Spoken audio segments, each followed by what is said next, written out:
সকাল থেকে সন্ধ্যা পর্যন্ত আমি আপনাদের সাথে আমার স্লো ডে এর একটা ব্লগ শেয়ার করব।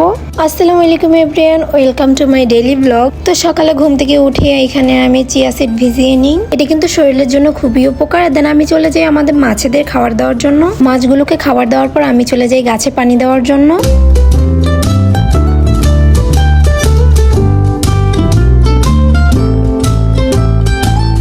দেন এইখানে দেখলাম আফু আজকে অনেকগুলো মাছ এনেছে। আমি কিন্তু এখানে সবগুলো মাছের নাম জানি না, আপনারা জানলে কিন্তু অবশ্যই আমাকে জানাবেন। তো আজকে ব্রেকফাস্টে ভাবলাম যে রাইস খাওয়া যাক।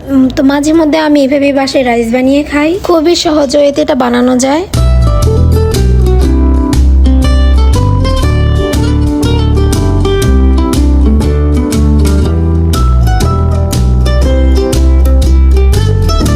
এটা হচ্ছে জলপাইয়ের জুস। তো জলপাইয়ের জুসটা কিন্তু এই গরমের জন্য খুবই উপকার। দেন এখানে দুপুরে খাওয়া দাওয়ার জন্য রান্না করা হচ্ছে।